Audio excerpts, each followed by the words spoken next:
This is Anchor Your Retirement with Barb Gulin from Safe Harbor Financial Planning Group. When a part of your financial strategy is out of tune, your long-term goals, your retirement savings, and your legacy can all suffer.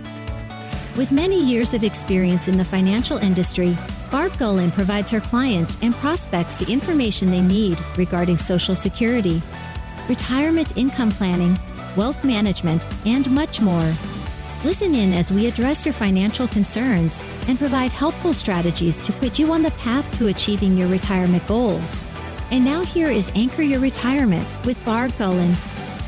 Welcome to the Anchor Your Retirement podcast. I'm your host, Barb Gulin, and with me today is my co-host, Tony Shore. Hey, Tony, how you doing? I'm doing great, Barb. Great to be here with you today. This is going to be a fun show. You've got a really fun one lined up for us, don't you?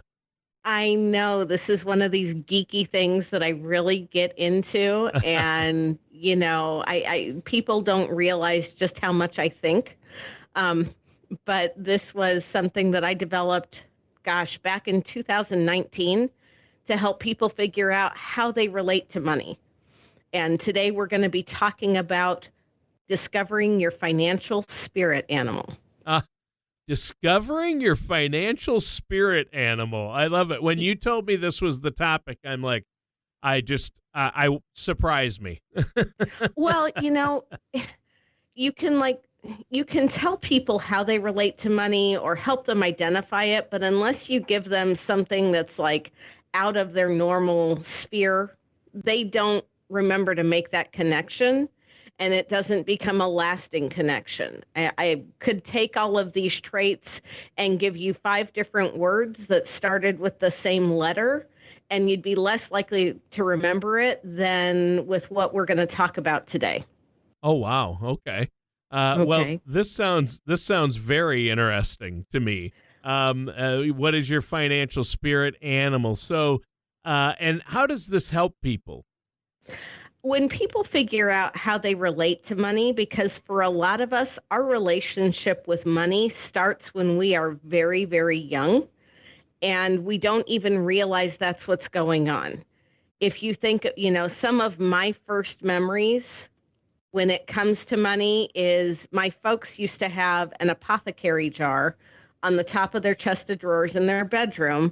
And that's where all of the spare change went, except for the pennies. The pennies went into a different jar altogether. Sure. Stop me if this sounds familiar. And that was the money that got used for like Christmas shopping or vacation or, something like that. Being a kid, that was like one of my first tangible relationships with money, aside from the tooth fairy slipping a quarter under my pillow. Yes, I only got paid a quarter for my lost teeth. I don't know about you. Yeah, no, I only got a quarter as well, typically. Yeah, tooth fairy pays a whole lot more now. And that's all I'm going to say. There was a period where I got a 50-cent piece. Oh, wow. But I was told I had to save those. And so I still, at my parents' house, they're still, and mom and dad hung on to them. And they have a bunch of those old 50-cent pieces. I still have a bunch of 50-cent pieces that I got, and I've got a bunch of $2 bills that I got as gifts. Yeah, I don't know if they'll ever be worth anything, but it is kind of unique because they don't make them anymore. They don't, but a lot of it also depends on when it was minted and whether it was more silver and less alloy. Yep. And, my dad also used to collect coins. So it's the quality, how much it's worn or not worn, all kinds of stuff play into it. Makes a big difference, yeah. Yeah, I doubt you'll be able to retire off of it, but you might get $10-$20 for one of them. Yeah, that's nice. Yeah, that's nice. So, and it's just a neat thing to have to show the kids, too. That's what I find. Oh, yeah. It'll be something that will be a treasure in the future, again, because they aren't manufactured or minted, I guess would be the right word to use anymore. We don't want to manufacture money. We want to mint money. Right. Exactly.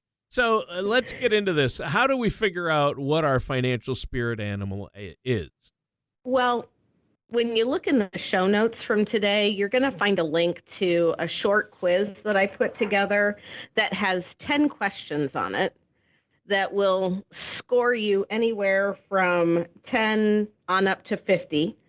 And depending on what range you end up in, will tell you what your financial spirit animal is. Now, it's something that we're not carving it in stone. Much like our color of money risk analysis, this is a snapshot of where you are now.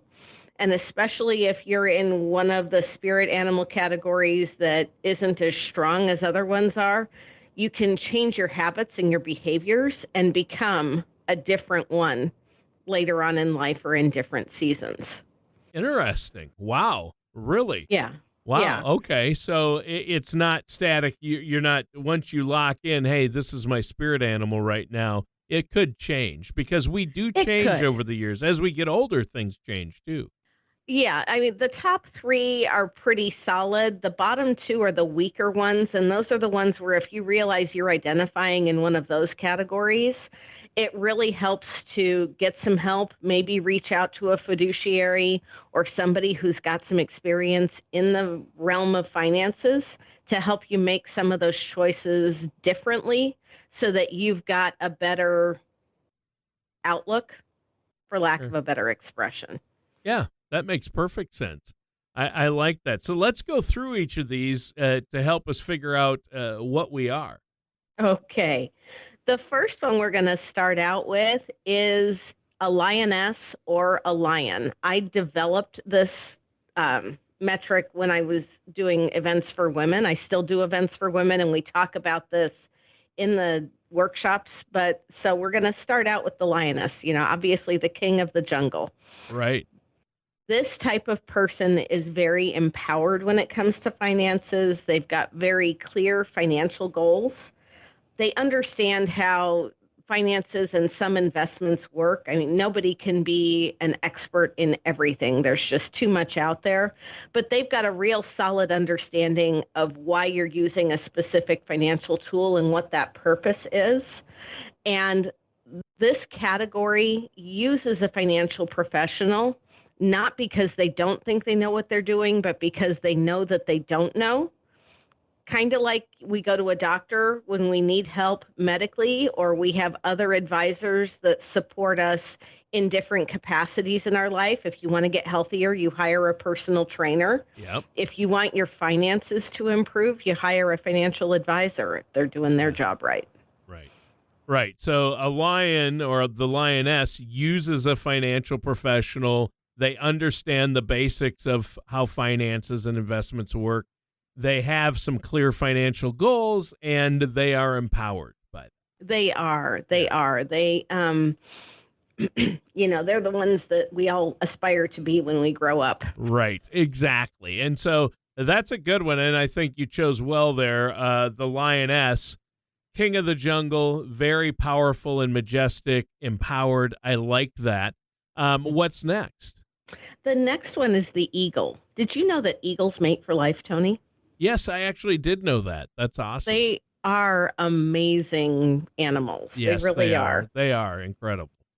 And most people that fit the profile of an eagle financially work in conjunction with and very strongly with their partner to make financial decisions, to set those financial goals.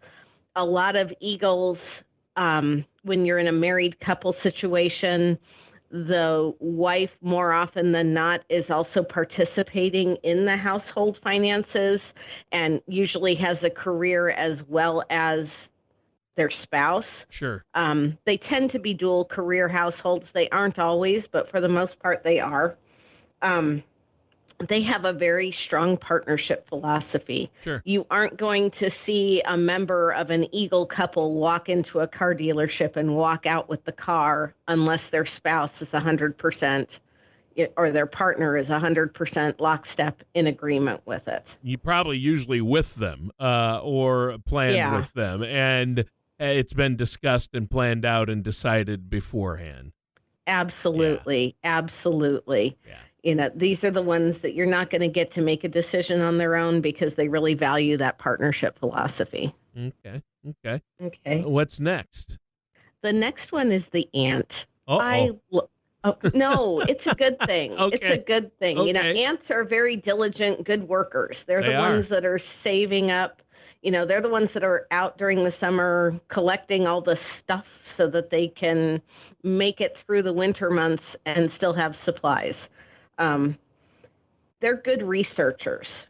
If you've got a friend in your circle of friends that is the coupon clipper or who knows where the best deal is to get something anywhere in town, that is the ant. And more often than not, ants manage the day-to-day finances in their household, although that isn't a telltale sign.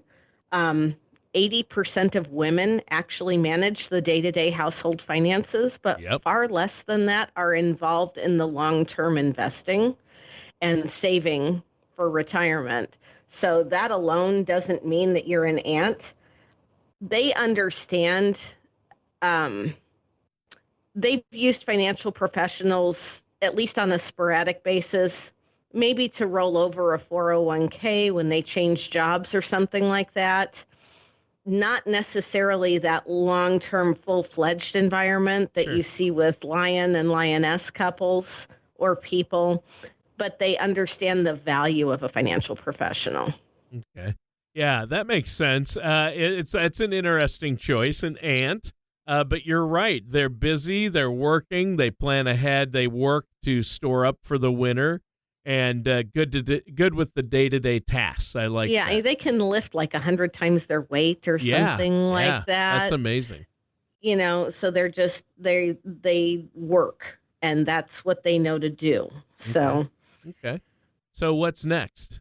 the next one is the turtle. I like turtles. Don't get me wrong. Sure. But when we're looking at it from this perspective, turtles might have had some financial problems in the past. They might have screwed up a credit card or a student loan or have some charged off debt from medical bills or something else. When I was in college, I don't know what they do now, but you could get easily 2 or 3 credit cards right off the bat, get yourself in hot water really quick because financial literacy is not a thing that's taught readily even now. It isn't. I mean, and if it's not taught at home, and believe it or not, my mom is an accountant, and we still didn't get a really sound financial background. Yeah. I didn't either. My parents didn't talk to me about it or teach me about it, and I certainly didn't learn it in school. No, and now, money is so taboo to Yeah. talk about. They should have personal finance classes and money classes starting in like 7th grade. I agree. And then all the way up. There should be, you should have to do a It should be like segment of math, it. reading, history. It should just be finance class. I Yep. mean, yeah. My daughter took a personal finance class her senior year of high school, but she went to a private school. Mm-hmm. And even then, they really didn't cover a whole lot. Both my son and my daughter took a personal finance class their senior year because it was an elective, and that's the Yep. only time it was offered. So Yep. they had all their, other credits, so they took the personal finance. And, you can only I think the youngest you could take it is junior, and some, for my son, it was only his senior year available. My And then gosh. it wasn't, and then they try to just give a brief overview of everything, and it doesn't really help. That's why and that was a public school, so they did have a personal finance class, but not until your senior year. Too late, a day late and $1 short on that one. Yeah, I think you need to learn how to manage money before you even have a job. So Yes, that of when you course. get that first paycheck, you understand that you don't spend all of it all at once. Right. And Save some. but another topic for another time. Yes, right? that's true. We got off on that one, but you're right. Yeah. So that does tie into your financial spirit animal if you're a turtle. Yeah, because, turtles might have an inkling that they would benefit from financial advice, but they're reluctant to take the first step. They might be embarrassed to come to somebody and say, hey, I've got a lot of debt and I need help figuring out how to get out of it. Right. It's like I said, money is still a very taboo subject in our culture. and it's not anything that we talk about very freely. Yeah, that is true. So, it breaks my heart because that can also be one of the most debilitating things to get off track on. And you can really make a mess for yourself moving forward in the future. Yeah. Yep. It's huge. Yeah. Definitely. So, okay, that's the turtle. What's next? Last but not least, believe it or not, we have the butterfly. Oh, Okay. And butterflies, at least in the financial realm, are people that just want somebody else to swoop in and take care of all of it for them. They don't want to understand how things work. They don't want to have to pay attention to how much money is in the bank account. They just kind of want to go about their daily business, floating around, landing on flowers, looking cute, just doing their day-to-day life. Yeah, and they're in denial, and they wouldn't even know where to begin with a financial professional, and they're intimidated by financial issues. And rather than facing that fear and doing something about it, they just want to let somebody else take care of it. And, I have had several people, mostly women, come into my office when a marriage ends or there's an unexpected passing of a spouse, and they don't have a clue what's going on, and they don't know where to begin, and they don't understand how all of it's going to work, or even how some of it's going to work. And, it's, me well enough to know that educating people about how finances work and teaching them how to create that successful retirement for themselves is probably one of the most important philosophies and passions of mine. Yeah. So, in our practice, we do everything we can when we're working with a married couple to involve both members of the couple in the entire financial planning process so that everybody understands. And I have had spouses sit across the table from me and say, well, it's my partner's money. I really don't want to have to worry about it. I shouldn't have anything to do about it. And that's when I look at them, especially, proportionately more women than men are the ones saying that. And I look at them and say, that there's a 90% chance you're going to have to manage this at some point. Right, because women typically outlive men by up to 6 years in a lot of studies. I mean, yeah, so, whether it's divorced, widowed, that type of thing, we have to be prepared for that, both men and women. But like you say, you've seen predominantly women in that role. But at first I didn't understand how you'd make a butterfly, that analogy, but you're right. That fits perfectly, just landing on flowers, not a care in the world, not thinking about anything, doesn't want to have anything to do with, or doesn't have anything to do with the finances. And so you don't want to necessarily be a financial butterfly. No, and I don't need any butterfly experts giving me comments telling me about how tenacious they are. I'm sure they are. I just needed an animal for the analogy. Yes, I get it. Oh, yeah, I'm sure there are people with each one of these that could point out, well, yeah. Just keep your thoughts to yourself. My heart's in the right place. Yeah, you're not an animal expert or a zoologist. You're a financial advisor and a financial professional, and that's where this is coming from. But I love the idea that we each have a financial spirit animal. It sounds like I might have a little piece of each of these, or at least at some point, right? We all do, and we've all had seasons in our life where we've been one of any of these. But This is why I say, if you take the quiz and you're a turtle or a butterfly, you've got the opportunity to embrace this a little bit differently and to take charge of your financial destiny a little bit more just by becoming informed. And I would strongly encourage anybody that's in one of those positions to find a fiduciary, a trusted financial advisor that can help them figure out how to make those changes and how to make those course corrections.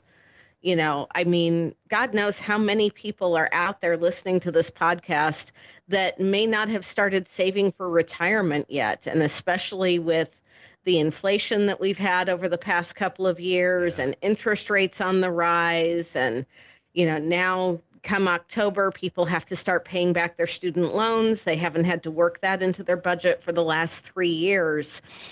I don't want anybody to feel ashamed or embarrassed by what it is. It is your situation where it is now. You've done what you could with the knowledge that you have. Now it's time to learn better and do things differently. Yeah. And that's, a good financial advisor is going to help you do that. Yeah. Good point. And I think that's great. And that's the lesson to be learned here. But I'm sure a lot of our listeners out there will want to take this quiz. And to get that, is this available on your website? I know we can put a link in the show notes. Yeah, we're going to put a link in the show notes, and there should be a link up on our webpage where the podcasts are. Yes. Where they can access it there. Okay. Excellent. Okay. Yep.